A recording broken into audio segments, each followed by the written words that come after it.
Good morning সবাইকে। আজকের ভিডিওটা সকাল সকাল শুরু করেছি। সকালবেলা রান্না বান্না সেরে তারপর আমি বিছানা তুলি। সকালবেলা রান্না করতে করতে বিছানা তোলা হয় না, একদম সমস্ত রান্না সেরে তারপরেই আমি সবার শেষে বিছানাটা তুলে নিই। বেড কভারটা সুন্দরভাবে না বিছালে আমার আবার মন ভরে না, একদম পুরো টান টান করে বেড কভারটা আমি বিছাই। তারপর বালিশগুলো দিয়ে দিলাম। তারপরেই রান্নাঘর ঢুকে দেখি রান্নাঘরের এই অবস্থা হয়ে আছে।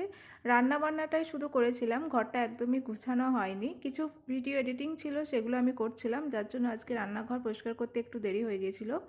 রান্নাঘরটা খুব তাড়াতাড়ির মধ্যে পরিষ্কার করে নিলাম। আজকে কাজ সারতে আমার অনেকটাই দেরি হয়ে গিয়েছিল। রান্নাঘরের জানলা আমি সবসময় বন্ধ রাখি, যতক্ষণ রান্না করি ততক্ষণ রান্নাঘরের জানলাটা আমার খোলা থাকে, তারপর বন্ধ করে দিই। বিড়াল এসে প্রচণ্ড পরিমাণে জ্বালাতন করছে এই দুদিন হলো। ভালো করে গ্যাসটা মুছে নিলাম। এরপর কিছু থালাবাটি আছে, কিছু না অনেকগুলোই থালাবাটি আছে। সকালে যেগুলোতে চা খেয়েছিলাম, আবার 10টায় যেগুলোতে খাবার খেয়েছিলাম, সবগুলোই একদম গাদা হয়ে আছে, কোনোটাই মাজা হয়নি। তাই একসঙ্গে মাজতে গিয়ে তো অনেকটা টাইম লাগবে।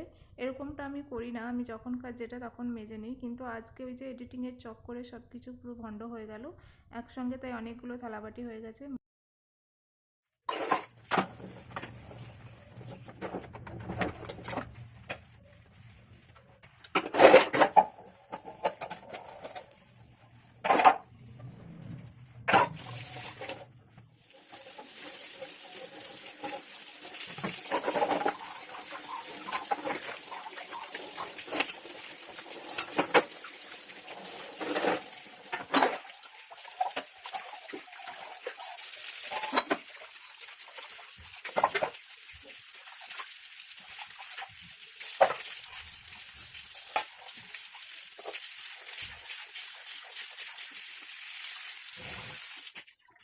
এখন যেহেতু অনেকটা ঠান্ডা পড়ে গেছে, তাই ঠান্ডা পানি একদমই খাওয়া যাচ্ছে না, তাই আমি পানিটা ফুটিয়ে একটা ফ্লাক্সের মধ্যে ভরে রাখি। আর এদিকে দুধওয়ালা দুধ দিয়ে গিয়েছিলো, সেই দুধটা ছেঁকে নিলাম। পানিটা ফুটে আসলেই আমি দুধটা চাপিয়ে গরম করে নেব।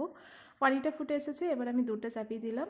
আর এদিকে পানিটা একটা ফ্লাক্সের মধ্যে আমি ভরে রাখি, সারাদিন একটু একটু করে ঠান্ডা গরম মিশিয়ে খেয়ে নিই। প্রতিদিন সকালবেলা ঘুম থেকে উঠি সবার প্রথমে আমি পানিটা গরম করে ফ্লাক্সে ভরে নিই, আর তার সঙ্গে কিছুটা পানিও খেয়ে নিই। আজ সব কাজই আমার একটু লেট হয়ে গেছে। তারপর সমস্ত কাজ সেরে আমি এখানে চুলটা একটু আঁচড়ে নিচ্ছি। আজ সকালবেলা ঘুম থেকে উঠতে অনেকটা দেরি হয়ে গিয়েছিল, তাই কোনো কাজটাই ঠিক করে হয়নি, চুলটাও আঁচড়াতে টাইম পাইনি। চুলটা আঁচড়ে এবার আমি স্নান করে নেব।